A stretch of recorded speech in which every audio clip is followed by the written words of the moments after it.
¿Cuántas de las decisiones que tomaste hoy fueron realmente tuyas? ¿Y cuántas simplemente ocurrieron? Hay algo que probablemente nadie te ha dicho con suficiente claridad, así que lo haré ahora. La mayor parte de lo que llamas tu vida no lo elegiste, lo asumiste, lo heredaste, lo dejaste instalarse mientras mirabas para otro lado. Y lo más perturbador no es que eso haya pasado, es que la mayoría de las personas nunca lo nota porque están demasiado ocupadas ejecutando una vida que nadie se ha detenido a cuestionar. Esto no es una crítica, es una invitación. Porque hay una forma de pensar que lleva más de 2000 años cambiando vidas y hoy, en este mundo acelerado y lleno de ruido, resulta más urgente que nunca. No te voy a ofrecer atajos ni fórmulas de 3 pasos. Lo que viene puede incomodar, y eso es exactamente la señal de que merece tu atención. Quédate. Existe un estado en que vive la mayoría de las personas sin saberlo. Un modo en que el día ocurre solo, en que las decisiones se toman por inercia, en que la vida avanza sin que nadie la haya conducido de verdad. Te despiertas, revisas el teléfono antes de haber respirado con conciencia. Café, el mismo camino, el mismo trabajo, las mismas reacciones, la misma cama. Y al día siguiente, otra vez. Y así pasan semanas y meses, y de repente un día te detienes, miras hacia atrás y la pregunta aparece sola, con ese peso específico que tienen las preguntas que ya conocen su respuesta. ¿Cuándo decidí que quería esto? La respuesta incómoda es que probablemente no lo decidiste, te dejaste llevar, como hace casi todo el mundo porque la corriente no exige esfuerzo, solo te arrastras suavemente, sin que notes que te alejaste del lugar al que querías llegar. Los filósofos estoicos, que vivieron en un mundo tan caótico y exigente como el nuestro, aunque con distinto nombre, ya sabían esto. Una vida que no se examina, decían, no merece ser vivida. No lo escribieron para sonar dramáticos, lo escribieron porque es verdad. Vivir sin conciencia es conducir con los ojos cerrados rezando por no chocar. Llegas a algún sitio, sí, pero no al tuyo. ¿Y qué es ese piloto automático? Es la versión de ti que actúa sin pensar, la que repite lo que aprendió de niño sin haberlo cuestionado jamás, la que sigue reglas que otros escribieron y que tú adoptaste sin firmar nada, la que va por la vida respondiendo en lugar de eligiendo. Detente un momento, no en abstracto, en concreto. ¿Cuántas de las cosas que crees son realmente tuyas? ¿Cuántas llegaron de tu familia, de tu entorno, de una sociedad que ya tenía decidido quién debías ser antes de que pudieras opinar? ¿Cuántas veces tomaste una decisión importante basándote en lo que se esperaba de ti, en lugar de en lo que tú querías? Esto no es una llamada a tirarlo todo por la borda, ni a construir una identidad nueva desde cero. Es algo más simple y más profundo a la vez. Observar, solo observar, con la distancia serena de alguien que se quiere bien y por primera vez se ve con claridad. Observa a qué le dedicas el tiempo real, no el que planeas, el que realmente ocurre. ¿Qué consumes? ¿Qué produces? ¿Con quién estás? ¿De qué hablas? Esas respuestas no mienten, son el retrato más honesto de quién eres ahora mismo. Y si ese retrato no te convence, la mejor noticia que existe es esta: puedes cambiarlo, pero aceptar que puedes cambiar implica aceptar también que eres responsable, responsable de lo que haces y de lo que dejas de hacer, responsable del estado en que se encuentra hoy tu vida. Eso puede dar vértigo y al mismo tiempo es lo más liberador que existe. Porque si tienes el poder de haber llegado hasta aquí, también tienes el poder de ir a otro sitio. Despertar no es un instante mágico, no es una revelación que te ilumina de golpe mientras meditas en algún lugar tranquilo. Despertar es mucho más cotidiano y más valiente que eso. Es ese momento en que detienes el ritmo automático y te preguntas, ¿esto que estoy haciendo es lo que yo quiero estar haciendo? ¿Esta dirección tiene que ver con quién soy o con quién me dijeron que debería ser? Y si la respuesta es no, ya estás despierto. Eso ya es diferente. Eso ya es empezar. Pero despertar sin saber quién eres es encender la luz en una habitación que nunca has visitado. Necesitas explorarla, necesitas conocerla de verdad. Y eso es exactamente lo que viene ahora. A estas alturas de tu vida, con todo lo que has vivido, lo que has perdido y lo que has ganado, puede que creas que ya te conoces bastante bien, Y es posible que sea así, pero también es muy posible que confundas conocerte con saber tus preferencias. Y eso no es lo mismo. Saber que prefieres el café solo o la montaña a la playa no es conocerte, es saber tus gustos. Conocerte de verdad es algo más incómodo, más profundo y cuando lo encuentras, mucho más poderoso. Es saber qué te mueve y qué te detiene, qué te construye y qué te erosiona lentamente. ¿Quién eres cuando no hay nadie mirando? Empieza por aquí. ¿Cuáles son tus valores reales? No los que declaras en voz alta, no los que pondrías en tu perfil público, los reales, los que guían tus decisiones cuando nadie te observa, los que emergen bajo presión, cuando tienes que elegir entre lo que conviene y lo que es correcto. Porque los valores que rigen tu vida no son los que proclamas, son los que demuestras con lo que haces. Y a veces, cuando uno se mira con honestidad, descubre una distancia enorme entre lo que dice que valora y cómo vive en realidad. Dices que la familia es lo primero, pero llevas meses sin tener una conversación genuina con las personas que amas. Dices que la salud importa, pero tratas tu cuerpo como si fuera prescindible. Dices que quieres crecer, pero evitas todo lo que implique salir aunque sea un poco de lo conocido. Ese espacio entre lo que dices y lo que haces no es un defecto de carácter. Es el mapa exacto de tu trabajo interior. Ahí está todo lo que necesitas ver. Hay otra pregunta igual de reveladora. ¿Qué quieres tú y qué esperan los demás de ti? Porque muchas personas viven instaladas en la segunda opción sin saberlo. Han elegido profesiones, relaciones, estilos de vida, formas de hablar y de comportarse que en realidad son respuestas a expectativas ajenas. Y lo han hecho durante tanto tiempo que ya no distinguen dónde termina la expectativa y dónde empieza el deseo propio. La filosofía estoica tenía un nombre para lo que hoy llamaríamos autenticidad, vivir de acuerdo con tu naturaleza. No la que otros te asignaron, no la que el mercado valora más en este momento, la tuya, la que emerge cuando no estás actuando para ninguna audiencia, la que aparece cuando te olvidas de que alguien te está mirando. ¿Y cómo se trabaja eso? Hay que aprender a escuchar una voz que a veces habla muy bajito porque la has silenciado tantas veces que se ha vuelto tímida, la que siente ese pellizco cuando vas en la dirección equivocada, la que se enciende casi sin permiso cuando haces algo que de verdad te importa. Esa voz no habla en el ruido, habla en el silencio, por eso el silencio no hay que temerlo. Para conocerte profundamente también tienes que mirar de frente tus fortalezas y tus debilidades. Y aquí aparece uno de los mayores problemas del ser humano moderno. Somos muy creativos minimizando lo que se nos da bien y muy eficientes convirtiendo nuestras debilidades en identidad.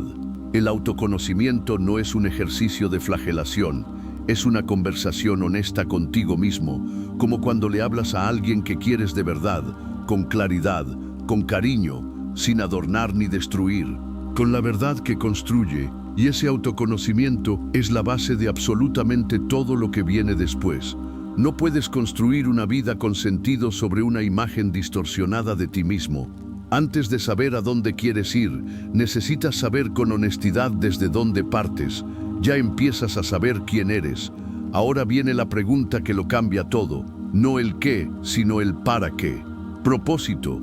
Qué palabra tan grande, tan usada, tan desgastada por el mercado del desarrollo personal y tan mal comprendida.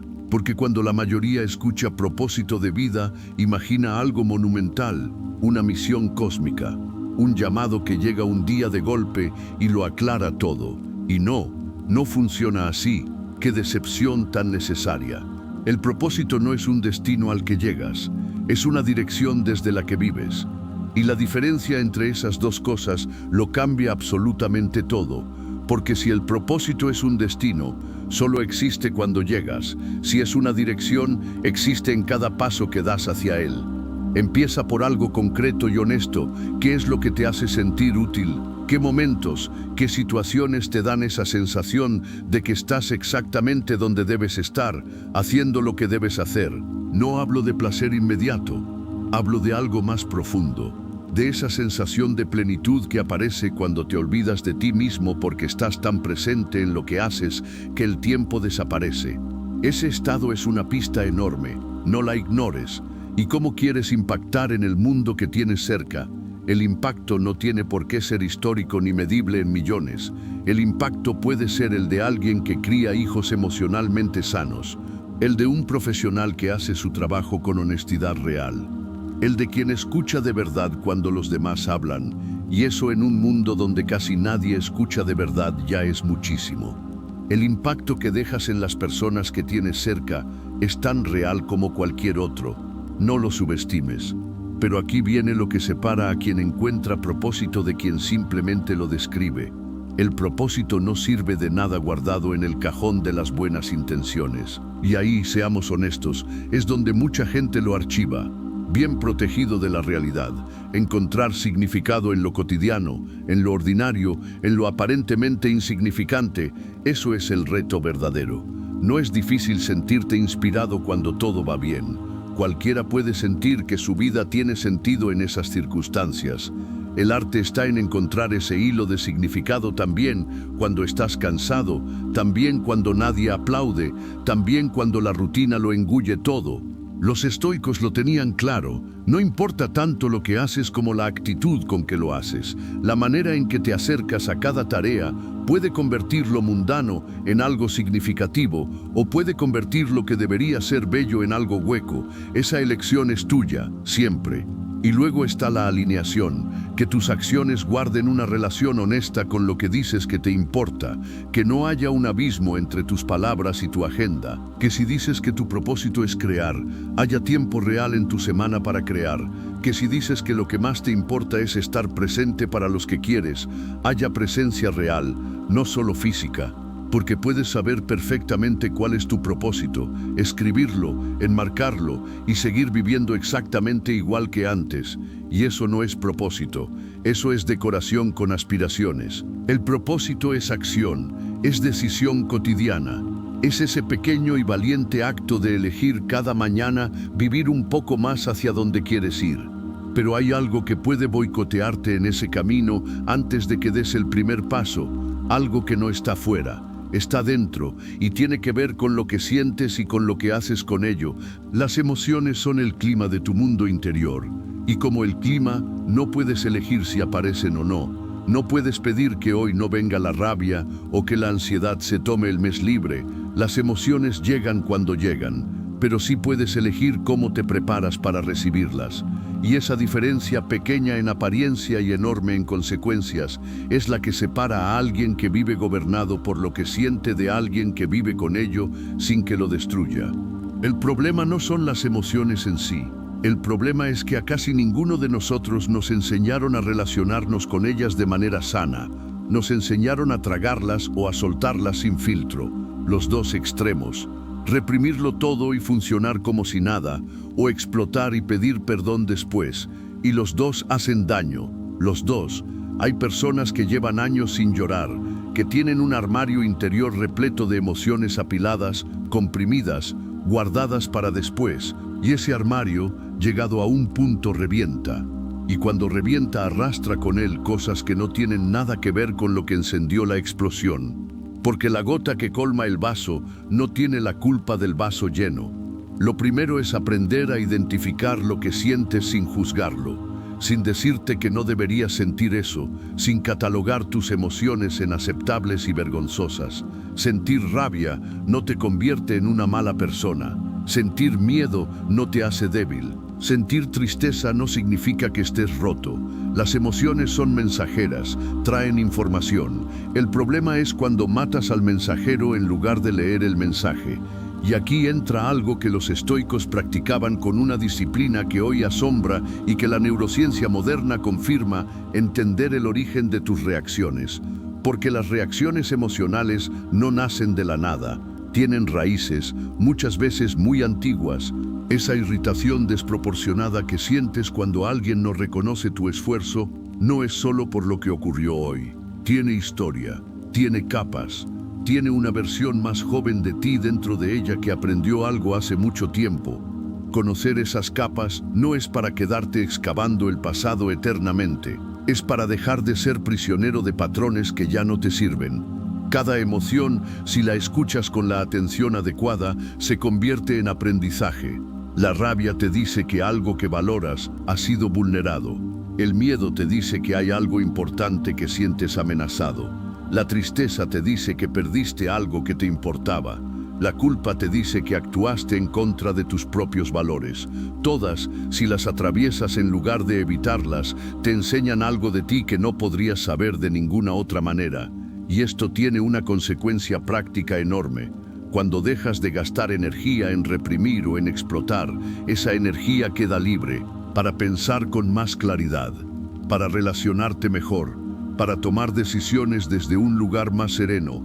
Y eso, en términos de calidad de vida, marca una diferencia que no tiene precio. Pero hay una emoción que merece atención especial, una con un talento particular para paralizar, para convencer, para mentirte con una maestría que da respeto. La conoces bien, demasiado bien, se llama miedo y tiene mucho más que contarte de lo que imaginas. El miedo es el guardián más eficiente que existe. Trabaja sin descanso, sin pedir nada a cambio, dedicado a una sola tarea, que no te muevas de donde estás.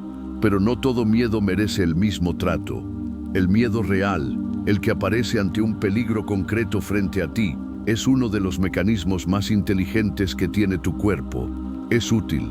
En algunos casos te ha salvado. El problema no es ese miedo, el problema es el otro. El miedo imaginario, el que vive en el futuro. El que construye escenarios que no han pasado y probablemente no van a pasar, pero que tu mente elabora con tanto realismo, con tanta precisión narrativa, que llegan a sentirse completamente reales. Ese miedo no te protege de nada, solo te paraliza y te cobra un precio que no puedes permitirte. ¿Cuántas veces no has llamado por miedo al rechazo? ¿Cuántas veces no has pedido lo que querías por miedo a parecer demasiado? ¿Cuántas veces no empezaste algo que te ilusionaba por miedo a fracasar delante de todos? ¿Cuántas veces elegiste lo conocido y mediocre por miedo a lo desconocido y posible? El miedo imaginario es el ladrón más silencioso que existe. No te roba objetos, te roba algo infinitamente más valioso, las versiones de ti que podrías haber sido. La filosofía estoica tiene una práctica concreta para esto. La llamaban premeditatio malorum, imaginar de antemano lo peor que podría ocurrir, no para angustiarte con ello, sino para quitarle al miedo su arma más poderosa, la sorpresa. Cuando ya has pensado en el peor escenario posible, lo has mirado de frente y has comprobado que puedes sobrevivirlo, el miedo pierde buena parte de su fuerza, porque el miedo vive de la niebla, de lo que no se ve con claridad. Cuando enciendes la luz, se achica. Detectar tus miedos concretos es el primer paso, no en abstracto. ¿A qué fracaso específico tienes miedo? ¿Qué imagen exacta aparece cuando piensas en eso? ¿Qué consecuencia te aterra de verdad?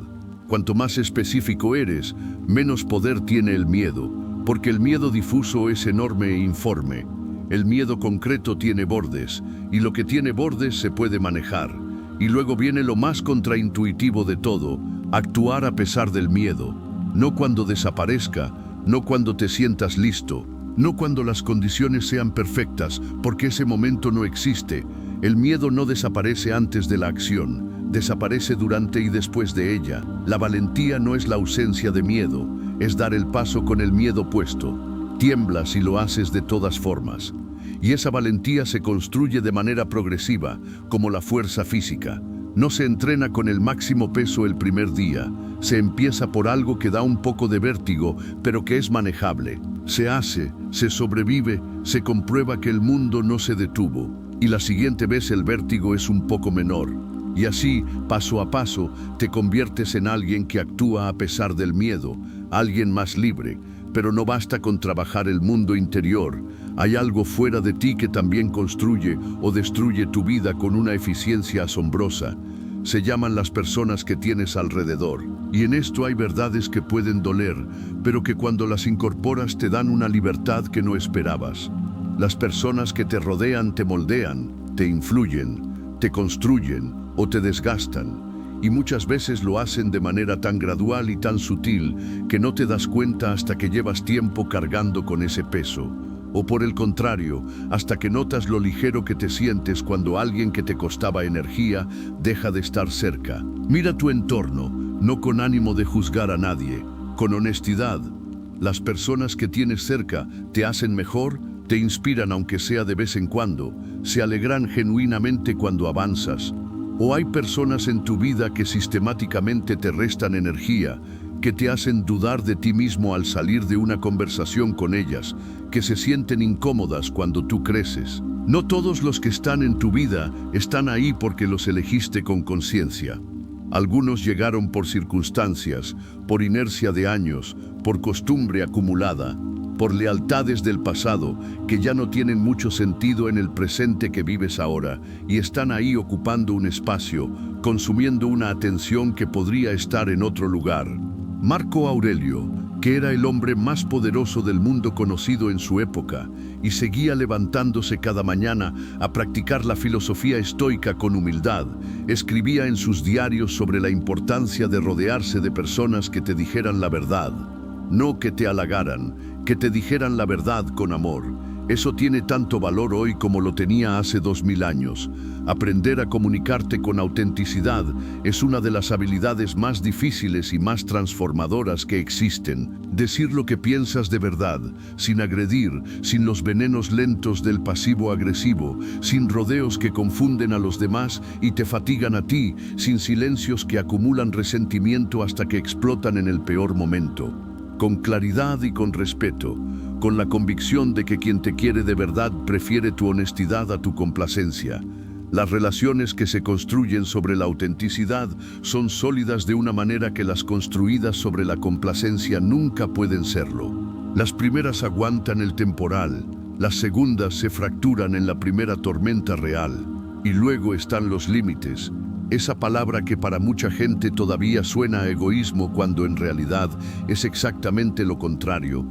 Poner límites saludables no es cerrarte al mundo, es definir hasta dónde puedes llegar sin perderte a ti mismo en el proceso.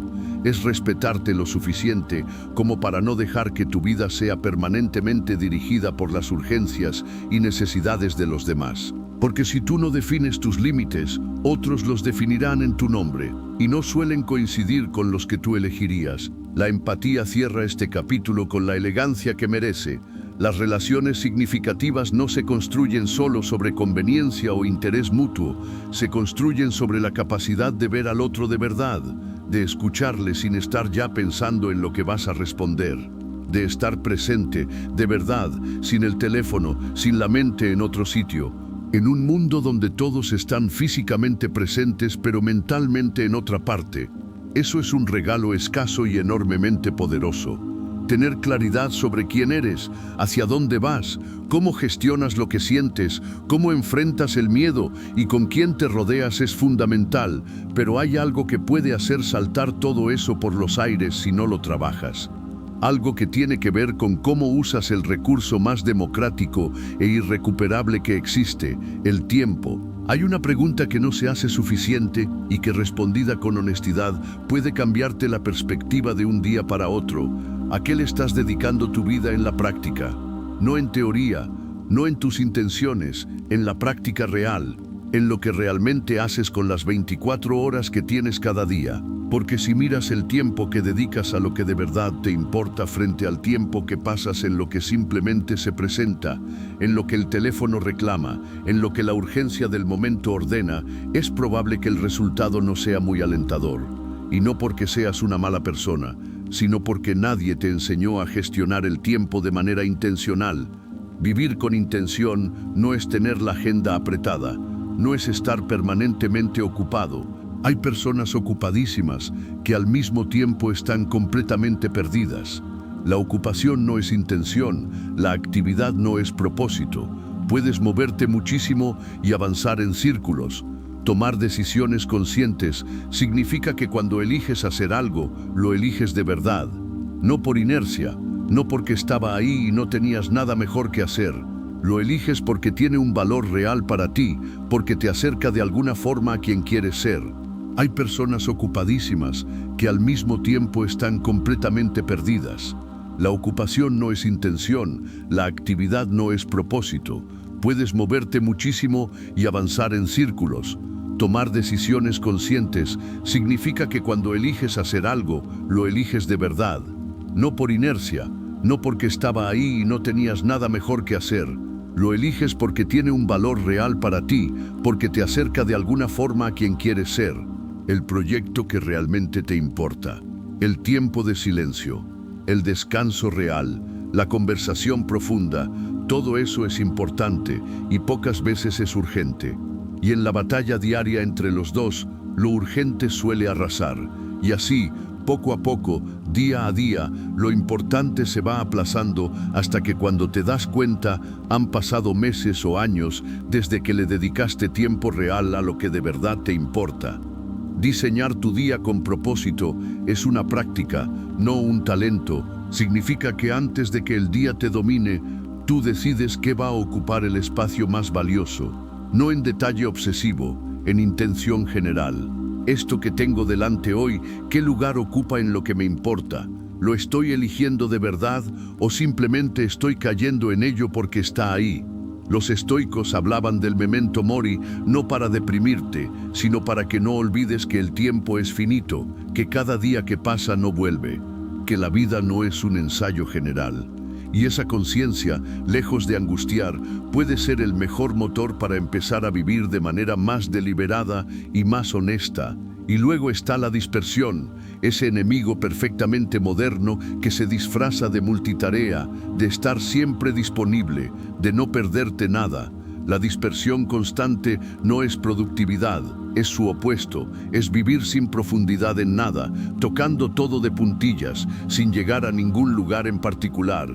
La capacidad de estar completamente en lo que estás haciendo, sin que la mitad de tu mente esté en otro sitio, es hoy uno de los superpoderes más escasos y más valiosos que existen, y no se consigue bajando una aplicación. Ya sabes vivir con más intención, pero la vida tiene la costumbre de tirarte todo lo planificado por la borda justo cuando más necesitas que funcione. Y ahí es donde entra algo que no puedes ignorar si quieres vivir con sentido. Aprender a habitar la incertidumbre sin que te destruya. Si hay algo que el ser humano moderno no soporta con gracia es no saber. La incertidumbre nos pone nerviosos, nos genera ansiedad, nos hace intentar controlar todo lo que esté a nuestro alcance y a veces también lo que no está, con una energía que podría estar puesta en cosas infinitamente mejores. Queremos saber cómo va a salir, queremos garantías. Queremos planes que funcionen exactamente como los diseñamos, y la vida, con su sentido del humor particular, no suele colaborar con esas expectativas. El afán de control es uno de los grandes generadores de sufrimiento innecesario, no porque querer las cosas bien sea malo, sino porque cuando pones toda tu tranquilidad en la condición de que las cosas salgan como tú quieres, te conviertes en rehén de una variable que no controlas. Y las variables que no controlas son, sin exageración, la mayoría. Los estoicos tenían una herramienta para esto de una sencillez brutal y una eficacia enorme. La llamaban la dicotomía del control. Hay cosas que dependen de ti, tu actitud, tus decisiones, tu esfuerzo, tus palabras, la dirección en que apuntas. Hay cosas que no dependen de ti, el resultado de tus acciones, la opinión de los demás, el azar que actúa sin pedirte permiso. Pon toda tu energía en las primeras, acepta con ecuanimidad las segundas, aprende a distinguir unas de otras. Parece simple, no lo es del todo, pero es de las cosas más liberadoras que puedes practicar. Adaptarte a lo que no puedes controlar no es rendirse, es ser inteligente en el uso de tus fuerzas. Los árboles que sobreviven a las tormentas no son los más rígidos, son los que tienen raíces profundas y ramas que se doblan sin romperse. La flexibilidad ante lo que no puedes cambiar, combinada con una base sólida de valores y propósito, es la definición más práctica de la resiliencia. Y aquí viene algo que cambia la perspectiva completamente.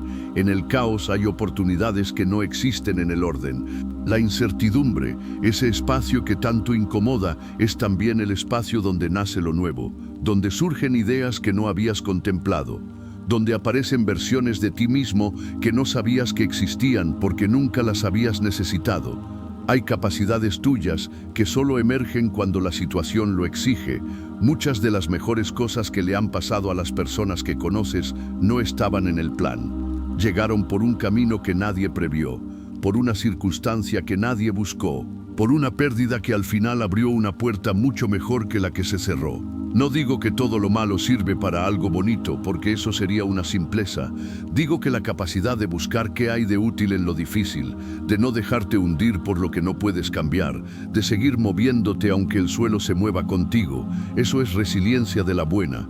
Y la resiliencia no es una cualidad con la que naces, es una habilidad que se desarrolla cada vez que atraviesas algo difícil y sigues adelante.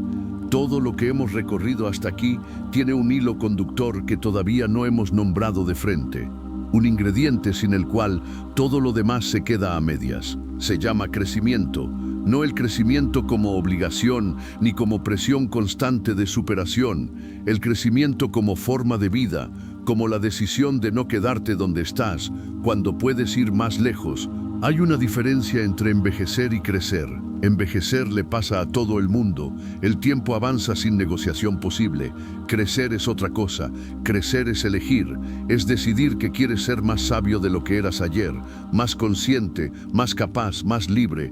Y esa elección requiere quizás la actitud más poderosa que puedes desarrollar. Acercarte a la vida con curiosidad, en lugar de con la necesidad de tener siempre razón. Con humildad en lugar de con la certeza de que ya lo sabes todo. La mentalidad de aprendizaje dice, no lo sé todo y eso no me amenaza, me interesa. Dice, puedo equivocarme y eso no me hace menos. Dice, hay algo valioso que aprender en casi cada situación si me molesto en buscarlo con la actitud correcta. Esta actitud lo cambia absolutamente todo, no como teoría bonita, sino como práctica diaria que transforma la manera en que vives. Salir de la zona de confort. Esa frase tan repetida que ya casi no dice nada, pero que sigue siendo tan verdad como siempre. La zona de confort es exactamente lo que dice su nombre, un espacio donde sabes lo que hay, donde nada sorprende, donde el riesgo es mínimo y la novedad también, todo predecible, todo sin brillo, y lo que no se menciona suficiente es que la zona de confort no es estática. Si no la amplías activamente se encoge, si no la expandes, tú te vas volviendo más pequeño con ella, hasta que un día lo que antes te parecía manejable ahora te genera ansiedad. Salir de esa zona no significa hacer locuras, significa hacer cada día algo que te incomode un poco, algo que esté justo en el borde de lo que puedes. Ahí, en ese borde exacto, es donde ocurre el crecimiento real. Marco Aurelio lo repetía en sus escritos con esa manera suya de recordarse las cosas importantes. Los obstáculos no son el problema, son el camino. Lo que bloquea la acción hace avanzar la acción. Cada dificultad tiene dentro la semilla del aprendizaje. Si la evitas, pierdes la semilla. Si la enfrentas, creces. Aprender de los errores y los fracasos no es un cliché motivacional, es una tecnología real. Cada fracaso bien analizado te da información que no podrías haber conseguido de ninguna otra manera. El fracaso no es el opuesto del éxito, es parte del proceso hacia él. Y luego está la inversión en ti mismo, no solo económica, aunque también. Tiempo, energía, atención deliberada. Tu desarrollo no es un lujo para cuando sobre tiempo, es la base desde la que construyes todo lo demás. Una persona que crece y aprende constantemente tiene más que ofrecer al mundo, a los suyos y a sí misma. Y ahora llegamos al final. No al final del camino, porque ese no termina, pero sí al punto que contiene todo lo anterior. Una vida con significado. Si has llegado hasta aquí y has pensado, aunque sea un momento, sobre todo lo que se ha puesto sobre la mesa, algo en ti ya ha cambiado. Puede que sutilmente, puede que solo en la manera de hacerte ciertas preguntas, pero algo ha cambiado y eso ya es diferente. El significado no es un destino, no es algo que alcanzas un día y que ya tienes para siempre. Es algo que construyes, que eliges, que cultivas cada día con las decisiones que tomas, con la manera en que te relacionas, con la actitud con que enfrentas lo que toca enfrentar. Vivir coherentemente con tus valores es la base de todo. La coherencia no tiene que ser perfecta. Nadie vive perfectamente alineado con sus valores todo el tiempo. Somos humanos, nos contradecimos, cedemos cuando no deberíamos, pero puedes vivir cada vez más cerca de esa alineación. Y cuando te alejes de ella, algo en ti lo sabrá antes de que nadie te lo diga. Esa incomodidad que sientes cuando actúas en contra de lo que crees que está bien no es un error del sistema, es el sistema funcionando exactamente como debe. Es tu brújula moral diciéndote que te has desviado. Escúchala, disfrutar el proceso y no solo el resultado es quizás una de las cosas más necesarias y más contraculturales que puedes hacer hoy. Vivimos obsesionados con los resultados, con los logros visibles, con los hitos y los títulos. Y en esa obsesión nos perdemos algo que en realidad es donde vive la mayor parte de la vida, el camino que recorres para llegar. Los resultados son momentos puntuales, el triunfo dura poco, la celebración se agota rápido, y luego vuelves al camino, siempre vuelves al camino. Así que si no aprendes a encontrar valor en el proceso mismo, en el hacer y el intentar y el aprender y a veces el equivocarte, te vas a pasar la vida esperando momentos de plenitud que duran menos de lo que tardaste en conseguirlos. Los estoicos hablaban del amor fati, no solo aceptar lo que te toca, sino encontrar la manera de quererlo, de ver en cada circunstancia, incluyendo las difíciles, algo que tiene valor, no desde la resignación que aplasta, desde la libertad de elegir cómo te relacionas con lo que vives. Esa es una de las libertades más profundas y más reales que existen, y está disponible para cualquiera que decida ejercerla. Dejar un legado. Esta idea asusta a mucha gente porque la asocian con la grandeza o con la muerte. Pero el legado no tiene por qué ser monumental. El legado es la huella que dejas en las personas que has tocado, la manera en que has hecho sentir a los tuyos, las cosas que enseñaste con tu forma de vivir, más que con tus palabras. ¿Qué quieres que recuerden de ti? No en un monumento, en la memoria cotidiana de quienes te rodean, en cómo te hablan cuando no estás delante. Ese es el legado real, y ese legado se construye hoy, no mañana, no cuando tengas más tiempo o más claridad, hoy. Y para cerrar todo esto, hay una práctica que une todos los hilos con la sencillez de lo que funciona de verdad, la gratitud, no la de manual, no la de rellenar un diario con frases hechas cada mañana de manera mecánica, la gratitud real, la que viene de reconocer con honestidad lo que ya tienes, lo que ya eres, lo que ya has vivido y sobrevivido y construido. Agradecer lo que ya tienes no es conformismo, no es resignarse con poco, es poner el pie en la tierra, es recordar que mientras persigues lo que quieres construir, estás rodeado de cosas que merecen ser vistas ahora mismo. Y esa capacidad de apreciar el presente mientras trabajas por el futuro es quizás la síntesis más honesta de lo que significa vivir con sentido. Una vida con significado no es perfecta, no está libre de dolor, ni de pérdidas, ni de momentos en que todo parece oscuro. Una vida con significado es una en la que hay una razón detrás de lo que haces, un hilo que conecta quién eres con lo que haces, una coherencia entre lo que crees y cómo actúas, un compromiso honesto con crecer, con amar bien, con dejar algo valioso a tu paso por aquí. No se trata de vivir mucho tiempo, se trata de vivir con suficiente sentido como para que cada día cuente. Has recorrido 10 conversaciones contigo mismo disfrazadas de escucha, 10 oportunidades de mirarte y decidir qué quieres hacer con lo que ves. Despertar, conocerte, definir tu propósito, gestionar lo que sientes, enfrentar el miedo, cultivar relaciones que te construyan, vivir con intención, abrazar la incertidumbre, crecer sin parar, construir algo que tenga significado. No son 10 pasos en línea recta hacia una versión perfecta de ti, son 10 dimensiones de una misma vida, la tuya. Una vida que empieza exactamente donde estás ahora mismo, con lo que tienes, con lo que eres, con lo que ya sabes y con lo que todavía tienes por descubrir. La pregunta no es si puedes, la pregunta es si vas a elegirlo, y esa respuesta solo la tienes tú. Si has llegado hasta aquí, escribe en los comentarios, vivo con propósito. Y si este contenido te ha aportado algo real, suscríbete y activa las notificaciones. Nos vemos en la próxima.